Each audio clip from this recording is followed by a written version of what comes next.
Good day, social media. No, stop. That there Jet Black Sugar Pup. Jet, come on, girl, what is you doing? Ain't none of your business. Jet, keep it moving.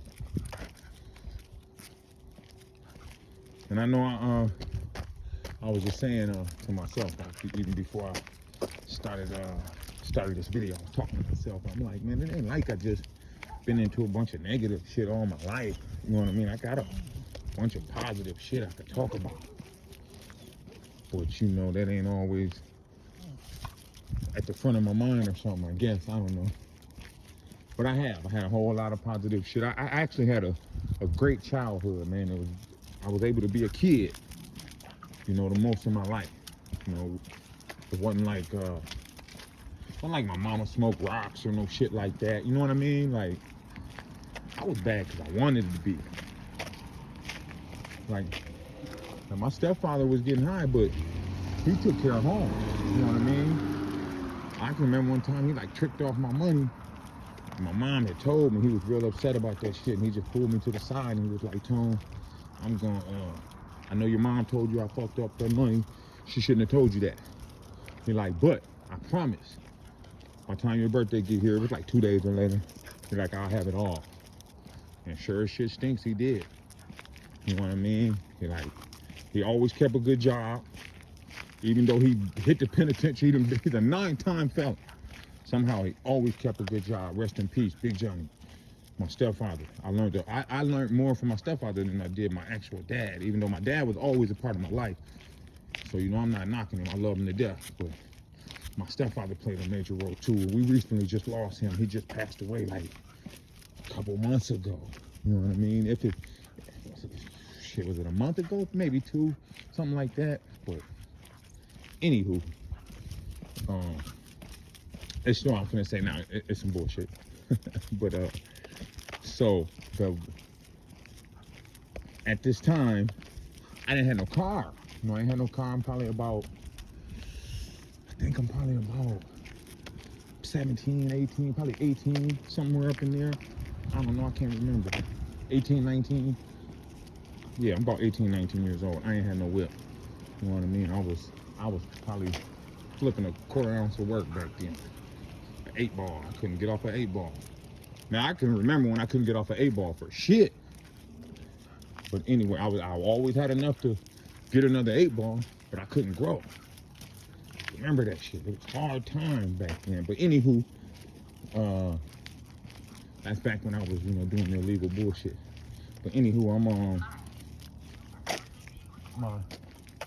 my wife. You know, we wasn't going together at the time, but we was fucking around, or we was messing around. So, I think my wife is living like out in Fridley with her sister. Fridley is a suburb of Minneapolis. So, she called me. She wanted me to come over. Like I said, it's tight on me at the time. It's hard time. So I'm like, man, you buy me a sack of weed, I'll come out there. She like, I got you. Boom. I'm gonna send my sister to pick you up. Bet. So her sister comes pick me up. The weed man lived like 2 blocks from me. He did literally 2 blocks, 2 side street blocks, not even the long way, the side blocks. So we spin over there. As soon as I hop out, it's dark out. It's got to be about 10, 11 o'clock because it was summertime and it don't get dark around here till about 9 o'clock at night in the summer. So it was dark in the morning. So as soon as I hop out the car,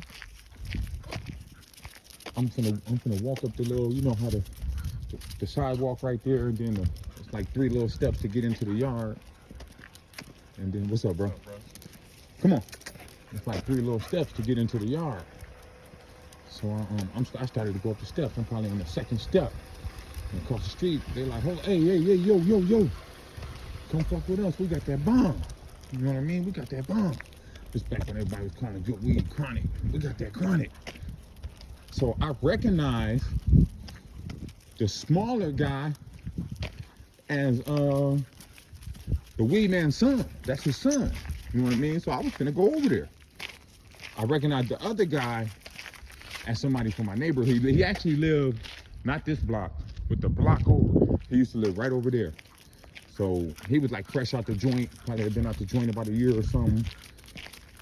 So he probably didn't realize, you know, who had became while he was gone or whatever. Not that I was some major figure or nothing like that, but I felt like at that time I was on my tough guy shit, and I felt like this is my motherfucking neighborhood, right? So they like, we got that bomb over here. So I started to come over there.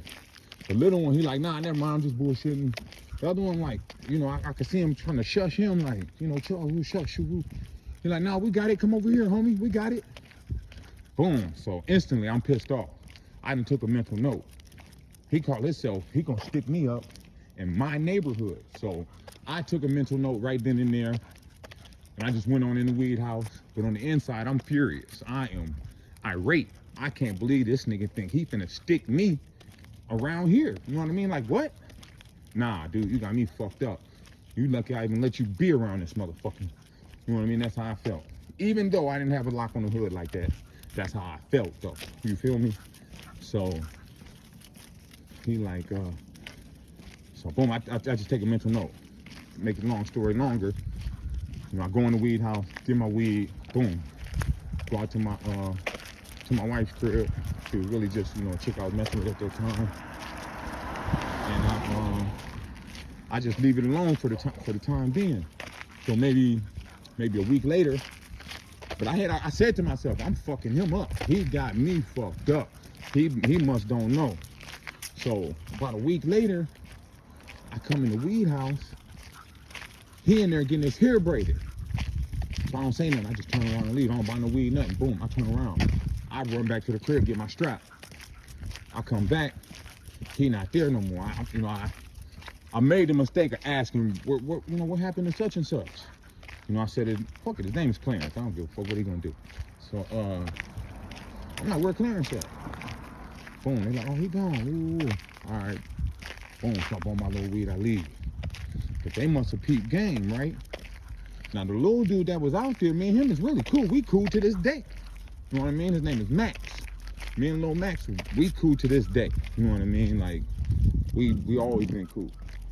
So, like I said, Max must have peeped game though. He must have recognized that I was on some aggressive shit. I don't know if I was talkative, I was like, where he at? Did I say that with some aggression or what? But he peeped game because maybe like 3 days later, 5 days later, I'm like in the front of my house, on the inside of my house. The front room is like a sunroom. You know what I mean? So it's windows all the way around the room. That if you're on the outside, you could walk up to the window, probably come up to about your chest. So your whole head and shit, you know, is above the window. From your chest up is above the window. So I got a little shorty over there, right? It wasn't my wife, it was this other chick. Hey, how you doing? So I'm slamming her, beating her down. Boom. Her homegirl come up to the window. Homegirl knew she was there. This was before cell phones and shit. Homegirl obviously just knew she was there. So she come up to the window, you know, she cover up, go to the window, talk to her and whatnot. We get back at it. So the next day, my neighbor told me, he called me over there. He's like, DK, come here, man, let me holler at you. Now my neighbor was one of my major customers at the time. You know, he was getting high and shit. So he like, hey man, last night, he said some dude pulled up in my driveway on a bike. He said he got off the bike, pulled out a gun, a tech. He said he got off the bike, pulled out a tech, and started to walk up to your window. He said, but as he started walking up, a car pulled up, and some girl got out. And he ran on the side of your crib. Hey, how you doing? He ran on the side of your crib. He said, so when the car pulled off, he come back, jump on the bike, dip. Boom, I told him to describe him to me. He described him. I instantly know that's Clarence. You know what I'm saying? Like, what he got on. He was wearing all red, blue, all this. So Clarence, she see them dogs. Clarence feel like he a B-dog, right? So, I don't know how he became a B-dog in the joint. I think he was like a vice lord or something before he left. But anyway, He grew up, like, you know, not far from my neighborhood, so I've been knowing him. You see them dogs, girl. They got 3, 4, 5 dogs in there. So anyway, boom, so I know it's him. So I call my homeboy, I'm like, man, you know what Clarence live? No, before I even called my homeboy about that, I had already talked to him. You know what I mean? He was saying he was waiting on this chick and all this and all that. I said, all right, word. You know what I mean? So I'm gonna get with you in a little bit. That was before my neighbor told me all that. So after my neighbor told me that, I'm knowing it's him. I call my homie, he don't answer, but I know he at the crib because he told me he was waiting on this chick. So boom, I grab my strap. My older brother see me grabbing my gun and shit. He like, what's going on? And I never was really the type to pull my older brother into shit, because even though my brother was in the streets, he was in the streets differently. You know, he was a baller. He was a hustler. He wasn't into he wasn't into gangbanging and shit. But he could fight. He could fight his ass off. Like, my older brother got hands. And he's pretty with it. Finesse. He looked like a fucking boxer or something. The nigga's cold. But anyway, and he's pretty as hell. He's handsome than a motherfucker. My older brother, listen, bro, my older brother came to my school one day when I was in elementary school. He couldn't find my classroom. By the time he found my classroom, this is no exaggeration, yo. By the time he found my classroom, it was a flock of girls following him through the hallways. For the rest of the year, they were like, that's your brother? Oh, he's so fine, all this, all that. Okay, but anywho, let me get back to the topic. Get back to the story. So, my brother see me looking for the strap. He like, what's up? I tell him. He like, what? So he like, man, I'm coming with you. I'm like, all right. I had another strap. I had a 4-1. I don't know if y'all ever heard of one, but I only seen one in my whole life. A 4-1, and I had a 380. So I gave my brother the 380. I got the 4-1. We go down to my homeboy Tyler crib. Because he wasn't answering the phone, but I know he there. Because I know he told me he was waiting on the broad, and he's a horny toad, so I know he ain't waiting no damn where. So I'm knocking on the door. He got the music playing. So I really know he's in there, because his moms ain't having that. He lived with his moms. You know, I'm living with my moms at the time. His mom's not having it. She ain't having no loud music like that. Boom. So he not answering this shit. I try the door. I normally wouldn't do no shit like that, but you know, this is some real shit, right? This is a nigga creeping around my window. He could have killed me, y'all. He could have killed me and the bitch. We right there. You want? It's summertime. My windows is it didn't make no difference if they was closed or shut, but my windows is open. You know, ain't nothing but a screen right there. So he could have, man. And I'm busy. You know what I mean? So I wouldn't even have peep game. So anyway, I try the door. Boom. They come open. When I open the door, now I'm at his back door. It's his kitchen right there, and then it's his living room. You can see his living room right through the kitchen, because his kitchen is like open.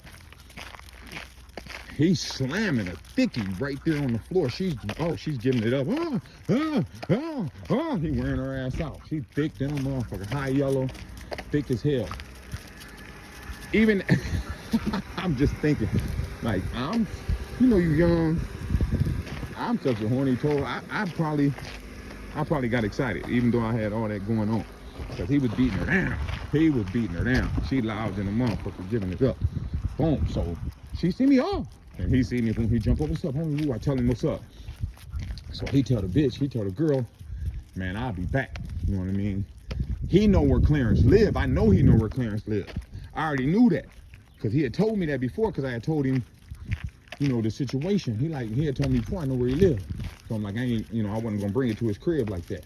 I was gonna wait till I catch him in the streets. So boom, he tell the girl, I'll be back. He take me to where he lived. He lived with his grandma. Boom, so we go over there. I think I knocked on the door and shit, he wasn't there. So I'm like, all right, fuck it, I'm on 10, right? So I'm like, I'm going by the weed house. Boom, I go to the weed house. I go to the door. I'm like, where Clarence at? So they first they try to act like he wasn't there. I up that thing, like, I'm not playing, you know what I mean? I'm hot right now. I'm pissed, you know what I'm saying? And Max, I was mad at Max too, because I'm like, Max, you told him where I live, bro. He didn't know where I live. You told him where I live.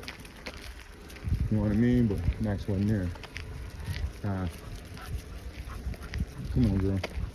So I'm like, I'm like, Lil Max told him where I live. So I'm really, so Max wasn't there though. So I wasn't gonna do nothing to him anyway. I didn't do nothing to Lil Max, you know what I mean? He was a little homeboy from the neighborhood or whatever. So, but I was hot though. So I wanted to let him know. So I went over there. They made Clarence come out. They you know, they pleading their case. Come on, Tone, we got kids in here. You can't be doing that shooting and shit. I'm in their front yard. I got the gun out. I'm on 10, right? I'm on fire. So I'm telling him, bitch ass, hoe ass, punk ass nigga, I know you was creeping on my, oh, I wasn't there. That wasn't me. I mean, my homeboy Kendall had a party war. So I really knew it was him when he started saying shit like that. Cause ain't no nigga, if he didn't do it, he just gonna say that wasn't me, nigga. Fuck up out of here with that shit. He ain't not gonna be telling me where he was and all that other shit. That's a nigga that did it, was making excuses. You know what I mean? You ain't did it, you ain't making no excuses. I didn't do it, period. So, only reason I ain't pop his ass, long story short, is you know, all them girls was out there. I wanted to pop his whole ass. Cause I'm telling him, man, nigga, this is my neighborhood. I don't know what the fuck you thought, but this ain't it. This ain't when we kids, man. You know, he's a few years older than us. But this ain't when we kids, bro. You're not no big guy around here. You know what I mean? I will flatten your cap, bitch. What's up, Doc?